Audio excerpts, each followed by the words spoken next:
We're making homemade stockings today, another last minute gift.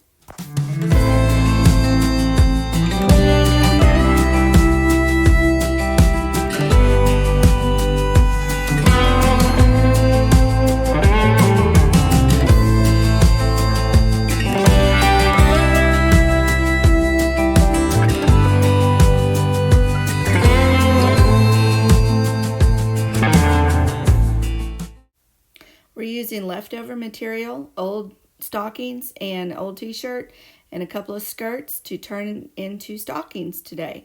So you don't even have to go to the store. The first thing we did was we took our old stockings and we used those as a pattern.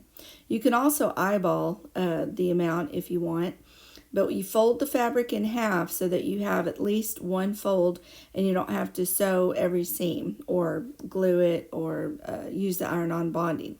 So make sure you put it on the fold and just fold the material over just as much as you need, and then trace out the stocking that you're using and then cut it out.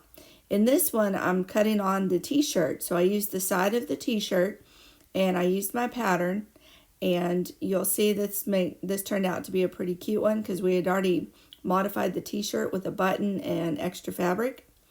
So now we're going to clear the area a little bit.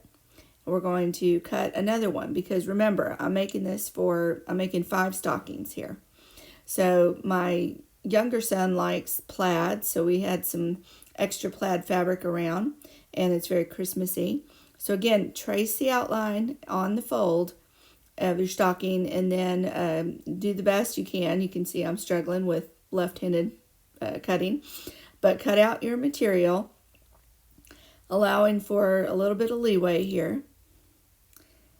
And just pinking shears work the best. I can't say enough about that, rather than regular scissors. I know regular scissors would be easier to work with, but especially with this plaid fabric, it tends to unravel a lot. So you want to make sure that you use pinking shears so that you don't have the trouble later of the fabric coming undone.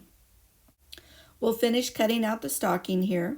Pinking shears would make a great Christmas gift if you happen to go to like Hobby Lobby or Walmart or another crafting store, Michael's. You can get them for about $30, but they'd make a great gift for any of your friends or family that work with material. Stockings aren't complete unless you have some kind of identifying emblem or letter so that you know who each stocking belongs to. So here I've taken the older stockings and I've just kind of eyeballed the letter D for my husband. And so I'm just going to use these, the fur was a little bit fun to work with because it kind of came off and went everywhere. But you can use any kind of material to create a letter. We used the old stockings. I also used parts of an old skirt and some other fabric to create the letters for our different stockings.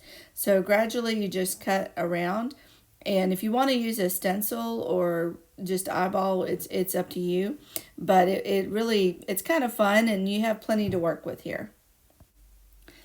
Basically, we're taking the older stockings and repurposing them. What I had done for years was we just had 4 different colors of stockings, and everyone had their own color. This one was my husband's. I had a white one. The older son had blue. The younger son had red. I always meant to decorate them up a little bit more, but I just had never gotten around to it. And this year we decided to add a stocking for my mom because after my dad passed away, she spends every Christmas with us. And so we thought we needed to have a stocking in our house for her.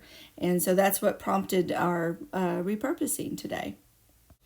All right, so there's 3 parts to every stocking. The boot, which I've shown you how to cut out.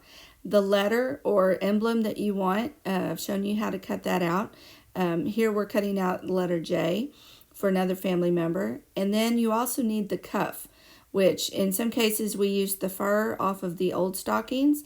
I also used other material and made kind of a cuff like at the bottom of a shirt or pants, and we folded it over. Everything we basically hot glued, except my mom did sew the stocking itself together You do that by turning it inside out and sewing an inside seam. If you don't have a sewing machine, you are more than welcome to do what I normally do, which is hot glue or use the fabric bonding. You just want to do it inside out so that the seam doesn't show or come out. So here I'm showing you how to cut out a boot from a skirt that I had.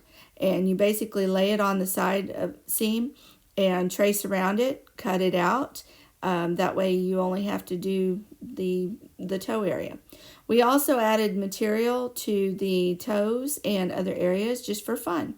Just hot glued everything together. So enjoy and Merry Christmas.